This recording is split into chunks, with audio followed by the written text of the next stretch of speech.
اللہ تعالیٰ نے ہمیں قانون دے دیا. آج میں طلبہ کو نا درس تفسیر پڑھاتا ہوں نا, تو وہ چور کے بارے میں آیتیں آئیں, والسارق والسارقۃ فاقطعوا ایدیہما, چوری کرنے والا مرد ہو یا عورت, اللہ فرماتے ہیں ان کا ہاتھ کاٹ ڈالو.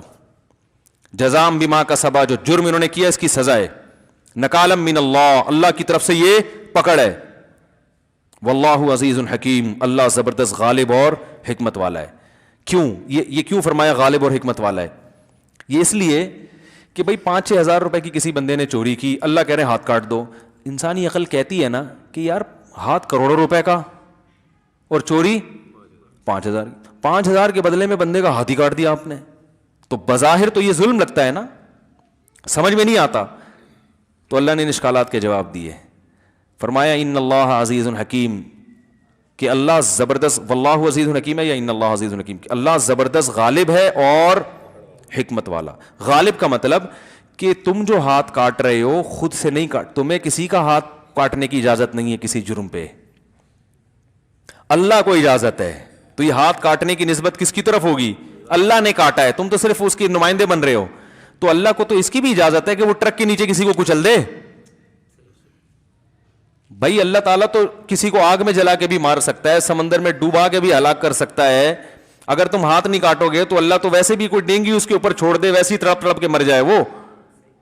تو اللہ غالب ہے. انسان کے لیے چوری پر کسی کا ہاتھ کاٹنا جائز نہیں ہے, کہ اتنا بڑا جرم نہیں ہے, لیکن اللہ کے لیے تو پورا بندہ مارنا, اللہ مارتے ہیں نا, بغیر کسی جرم کے بھی لوگوں کو موت دے دیتے ہیں.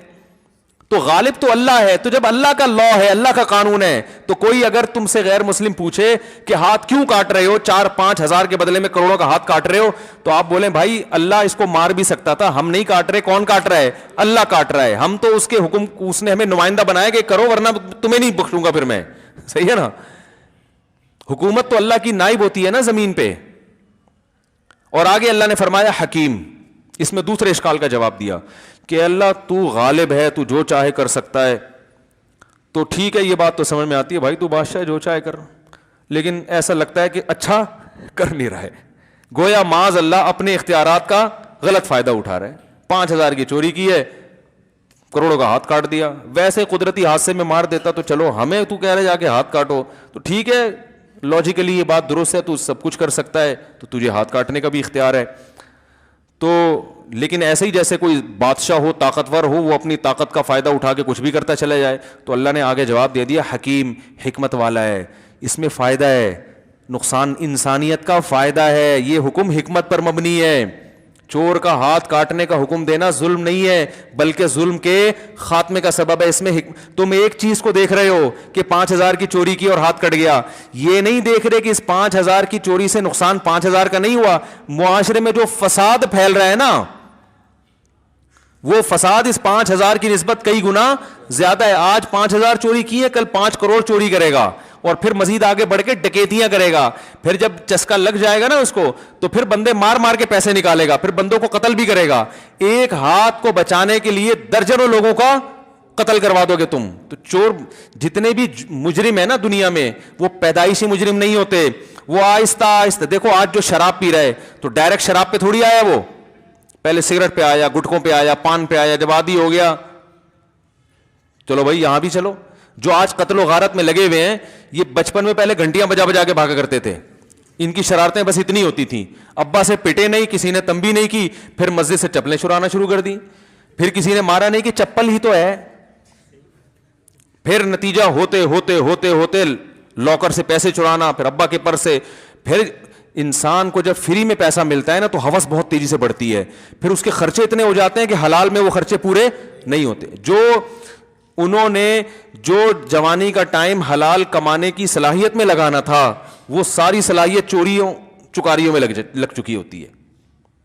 جو وہاں صلاحیت, اب وہ تبھی آپ دیکھیں, اب اس کو ابھی کیا ہوا, کچھ دن پہلے ایک جاننے والے ملے, رشتہ دار تو نہیں تھے, وہ بہت بڑے کرکٹر تھے, بین الاقوامی ٹیم میں ان کی سلیکشن نہیں ہوئی, تو اب رکشا چلا رہے ہیں وہ. ہم نے کہا یار اتنا بڑا کھلاڑی رکشا کی. انہوں نے کہا بھائی ساری زندگی تو کرکٹ میں لگا دی کہ میں بین الاقوامی ٹیم کا کھلاڑی بنوں گا, اب سلیکشن نہیں ہوئی تو اب آتا واتا کرکٹ کے علاوہ کچھ ہے نہیں, تو اب کمانے کے لیے تو کرکٹ میں اتنا پیسہ تو نہیں, بین الاقوامی ٹیم میں جاؤ تو ملتا ہے نا پیسے, ایسے تو گلی محلے والوں کو تھوڑی ملتا ہے. تو ساری زندگی تو لگا دی اس میں, اب کیا بیچارہ کیا چلا رہا ہے, رکشا چلا رہا ہے. نہ ایجوکیشن کی طرف توجہ دی. ہاں جس کی لک لگ گئی وہ انٹرنیشنل ٹیم میں چلا گیا یا اس سے کم لیول کی ٹیم میں, لیکن کسی بڑی ٹیم میں چلا جائے گا تو اس کی تو ویلیو ہو جائے گی. جو نئی سلیکشن ہو سکا, سب کا تھوڑی ہوتا ہے, لاکھوں لوگ آتے ہیں, ایک چند ایک کا ہوتا ہے اس میں. تو ایسے ہی جب چوری چکاریوں میں ٹائم گزار دیا تو اب حلال میں کمانے کی صلاحیت بھی نہیں ہے اور حلال میں اتنا پروفٹ ہے بھی نہیں. چوری میں تو بڑا پروفٹ ہے, بیٹھ بیٹھ یوں کرو بس, پتہ ہی نہیں کسی کو کیا خیال ہے. تو اللہ فرماتے ہیں کہ بین الاقوامی لاز اپنی جگہ, لیکن اللہ نے جو قانون بنایا یہ حکمت پر مبنی ہے. ایک کا ہاتھ کٹے گا, سینکڑوں لوگوں کو عبرت ہوگی, لوگوں کی جان بھی محفوظ, لوگوں کا مال بھی. تم صرف 5,000 دیکھ رہے ہو کہ 5,000 کے بدلے میں کروڑوں کا ہاتھ کٹ رہا ہے. ہم صرف 5 نہیں دیکھ رہے, ہم آگے پورا فیوچر دیکھ رہے ہیں. سمجھ رہے کہ نہیں سمجھ رہے؟ اور دوسری بات یہ کہ یہ ضروری بھی نہیں ہے کہ پہلی دفعہ میں پکڑا جائے. یہ تو جب عادت ہو جاتی ہے نا. اکثر حضرت عمر کے دور میں ایک چور پکڑا گیا, اس نے کہا اللہ کی قسم پہلی دفعہ چوری کی معاف کر دیں. انہوں نے فرمایا کہ پہلی دفعہ میں پکڑا نہیں جاتا آدمی, صحیح ہے نا, پہلی دفعہ میں بہت احتیاط کرتا ہے, جب یوز ٹو ہو جاتا ہے کر کر کے پھر احتیاط چھوڑ دیتا. کئی دفعہ دیکھا نا نہیں پکڑا گیا تو پھر کر لیتا ہے. کل کسی نے بتایا کہ ڈکیتی کے لیے کچھ لڑکے آئے 17-18 سال کے, جن کے ساتھ ڈکیتی, انہوں نے مجھے خود کل واقعہ سنایا. کہہ رہے ہیں ان لڑکوں کو میں نے دیکھا, پستول ان کے ہاتھ میں تھی, ہاتھ کانپ رہے تھے ان کے, ایسے لگ رہا تھا کہ ابھی یہ ڈکیتی سیکھ رہے ہیں. تو آپ مجھے بتاؤ, کہہ رہے ہیں میں نے اس لیے موبائل دے دیا کہ کانپتے ہوئے انگلیاں ایسے چلی نہ جائے. ہاں وہ مجھے, میں نے کہا یار تم نے تو عجیب آدمی ہو, تم نے اس کو جب وہ کانپ رہے تھے تو تھوڑا ایک دھکا وکا لگا دیتے اس کو. کہہ رہے ہیں یار مجھے ڈر ہی تھا کہ کانپتے ہوئے میں کہیں نہ چاہتے ہوئے نہ گولی چل جائے. تو اب دیکھو, انہوں نے مجھے خود کل کا واقعہ ہے, کہہ رہے ہیں کہ ایسے ہاتھ نہ اس کے ڈاکو کے, 17-18 سال کا بچہ تھا. تو آپ مجھے بتاؤ یہ 17-18 سال کا بچہ جس کے ابھی ہاتھ کانپ رہے ہیں, تو کیا یہ پہلی دفعہ بندوق پکڑ رہا ہے؟ اس سے پہلے اس نے کبھی چوری نہیں کی ہوگی, یقیناً اس سے پہلے کم درجے کے جرائم کی. اس کا چسکا لگا تو اس نے کہا آپ ذرا ترقی کرو, اور 2-4 دفعہ ہاتھ کانپیں گے. جب لوگوں نے موبائل پکڑا دیا تو پھر اتنا کانفیڈنس پیدا ہوگا کہ کچھ وقت کے بعد ہاتھ کانپنا ختم. پھر تو ایسے بندوق رکھے گا یہاں. وہ ایک اوبر میں سفر کر رہا تھا کچھ دن پہلے, تو ایک اوبر والے کے ساتھ نا میں بیٹھا ہوا, تو اکثر جان پہچان والے ٹیکسی ڈرائیور نکل آتے ہیں, کہہ رہے ارے مفتی صاحب خیریت سے؟ میں نے کہا ہاں وہی خیریت سے. کہاں جا رہے ہیں؟ فلاں جگہ جا رہے ہیں. تو مجھے کہنے لگا یار ڈکیتیاں بہت ہوتی ہیں. میں نے کہا کوئی دلچسپ واقعہ ہو؟ کہہ رہے ہیں کچھ دن پہلے کچھ ڈاکو آئے, میں کسی فیملی کو لے کے جا رہا تھا. وہ ڈاکو آئے, مجھے کہنے لگے, گاڑی روکی نا, بول نکال موبائل دے اور پیسے دے. کہتے میں نے کہا کچھ اسلحہ تو دکھاؤ. خالی ہاتھ, یہ اس کو ان کو بول رہے ہیں. کہہ رہے ان کے پاس اسلحہ نہیں تھا. اب رات کا اندھیرا تھا تو وہ صرف خوف بٹھا کے نا, تو وہ اوبر کا ڈرائیور مجھے کہہ رہا ہے کہ میں نے ان سے کہا بھائی اگر تیرے پاس بندوق ہے تو دکھا دے, میں اپنا موبائل بھی دوں گا, پیچھے جتنے خواتین بیٹھی ہوئی ہیں نا ان سے بھی موبائل لے کے تجھے پکڑا دوں گا, اور اگر اسلحہ نہیں ہے تو یہاں سے دفع ہو جا, میں گاڑی کچلتا ہوا نکل جاؤں گا تجھے. اس کے پاس نہیں تھا اسلحہ, وہ بھاگ گئے.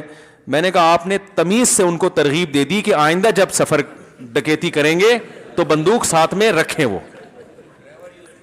ہاں, میں نے کہا آپ نے ان کو اچھی طرح سمجھا دیا کہ بھائی آئندہ ایسی غلطی نہیں کرنا کہ آئندہ جب بھی جاؤ تو کوئی پلاسٹک کی گن رکھ لینا, لیکن رکھنا ضرور. تو چلو انہوں نے تو غلط کیا, ان کو اس طرح کی ترغیب دے دی نہ چاہتے ہوئے, ان کی نیت یہ نہیں تھی. لیکن ہوتا تو یہی ہے نا کہ پہلے بغیر اسلحے کے ٹرائی کرتے ہیں, پھر کہتے ہیں یار جو مزہ اسلحہ پہلی دفعہ پکڑنا ہر آدمی کے بس کی بات نہیں ہے. تو اللہ نے فرمایا کہ اللہ زبردست غالب ہے, جو چاہے حکم نازل کر دے, تمہیں چون و چرا کی اجازت نہیں ہے, میں اپنے اختیارات استعمال کر سکتا ہوں. دیکھو صدر کو اختیار ہوتا ہے نا آج کل, شریعت میں تو اختیار نہیں ہے, لیکن قانون میں آج کل اختیار ہے کہ پھانسی کی سزا کو وہ معطل کر سکتا ہے.